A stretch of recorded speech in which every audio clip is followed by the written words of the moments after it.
contextualizando, Primeira República, então começa em 1889, vai até 1930.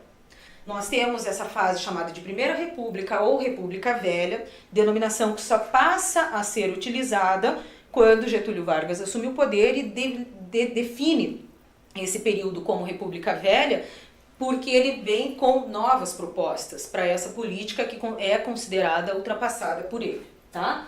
Então, nós temos na fase de 1894 a 1930 a presença do coronelismo, a chamada política do café com leite, a manutenção principalmente, né, do sistema oligárquico que controla a política brasileira. Iniciando aqui então sobre a primeira das revoltas, que é a chamada Guerra de Canudos. A chamada Guerra de Canudos, ela é uma revolução, uma insurreição que marcou principalmente o confronto entre cangaceiros, entre, né, o povoado da região ali de Canudos, que eu já vou contextualizar para vocês onde fica, tal, com o exército brasileiro, tá? O Arraial de Canudos começa a ser formado em 1893 e a guerra vai simplesmente eclodir no ano de 1896, com finalização em 1897, na comunidade de Canudos, no interior, né, do sertão baiano lá.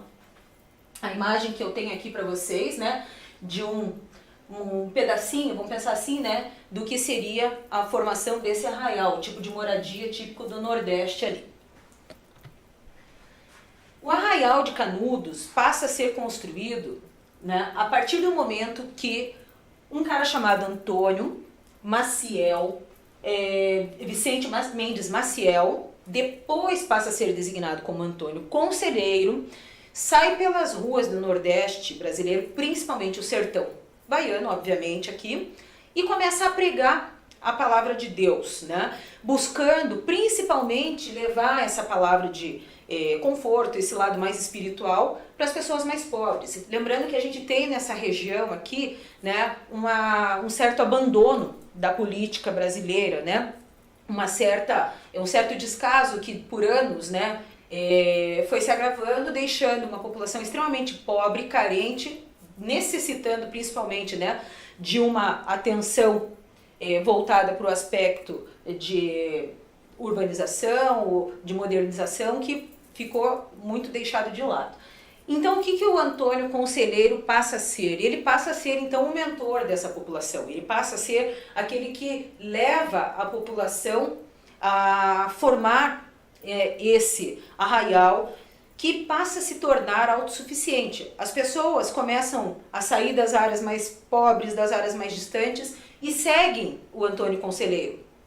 Largam tudo que tem, o pouco do que tem, para poder construir uma vida nova nesse arraial, onde eles vão se basear, principalmente nesse lado espiritual, religioso do Antônio Conselheiro, e começam a fazer desse espaço uma área autossuficiente, onde eles se delimitam em relação às plantações ou em relação, né, à área de administração deles próprios ali, tá? Por muitos, esse movimento, então, ele tem também uma visão messiânica, né? Esse messianismo é voltado para o aspecto religioso. Então, como ele consegue atrair multidões por causa desse aspecto religioso, ele é chamado de Messias, que é o que nós vamos ver aqui para frente, tá?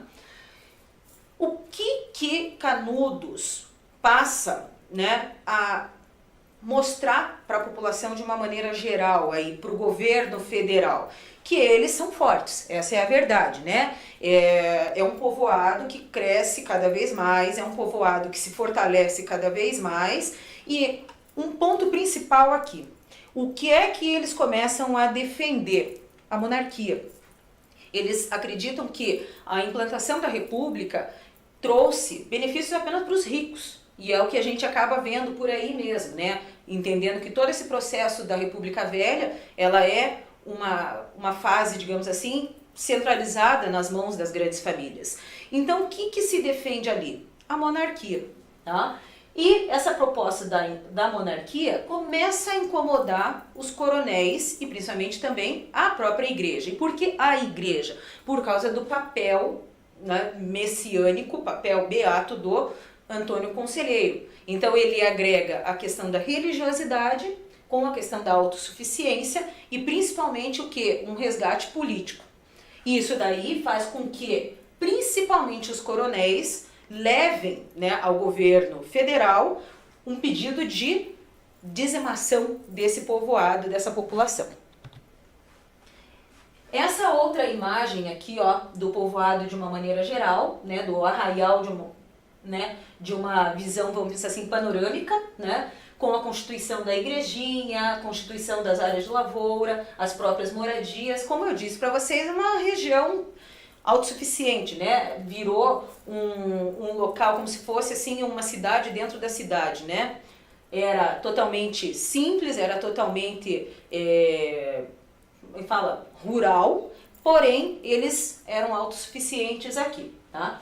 E quando é que começam as tensões entre o governo federal e esse povoado que até então está no lugar deles ali, né? Passa a ideia assim de não quererem incomodar, mas eles começam a incomodar justamente porque da abrangência que eles começam a ter de pessoas que aderem às propostas do Antônio Conselheiro, então o governo federal começa a intervir aqui então. O que o governo faz? Começa a emitir, né, cobrança de impostos, e impostos altos para essa população. O que a população faz? Eles respondem queimando documentos, né, que foram emitidos pelo governo e principalmente, né, negando pagar os impostos. O que o governo faz? O governo então começa a perceber que aquilo ali era uma forma de colocar uma barreira para o progresso do que seria a república. Então eles viam no Arraial de Canudos ali um fanatismo religioso, político, monárquico que era preciso fazer o quê? Extinguir. Aqui tem um desenho, né, uma pintura, vamos pensar assim, do Beato Antônio Conselheiro, né, uma imagem muito similar ao que é a representação de Jesus Cristo, né?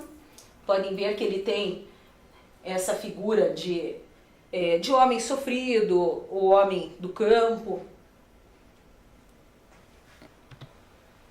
Mais outras duas imagens aqui, né, que nós vamos ter. Aqui já uma representação, né, vamos pensar assim, né, dos canhões que já estavam já em guerra aqui, né, dos canhões que já estavam voltados para receber o exército brasileiro. Já comento com vocês sobre esses conflitos, né? Aqui a imagem já de parte, né, da miséria e parte da devastação que o Arraial começa a sofrer com essas expedições que são enviadas. Então, quando começa o conflito? Primeiro, o que a gente tem que entender? O governo federal manda 3 expedições, né? Não todas elas, né, juntas. Obviamente, eles mandam uma a cada período. E essas expedições chegam para poder destruir o Arraial. A questão é que os moradores do Arraial arrasam totalmente as tropas que foram enviadas. Então as 3 primeiras expedições não deram certo. Elas só favoreceram, obviamente, o pessoal do Arraial lá, que pega armas, que se fortalecem, já fica preparados para isso. Aí, pensando também na questão, né, do difícil acesso. A região do Arraial ele fica em uma área, né, protegido por montanhas. Então, para poder o exército chegar até lá, eles tinham que subir essas montanhas. E com isso, o povoado já estava totalmente preparado, aguardando a chegada, né, desses militares ali, desse exército, pelo morro. Então, antes deles chegarem a atingir o Arraial, eles já eram totalmente, né, mortos ali. O que nós temos do desfecho?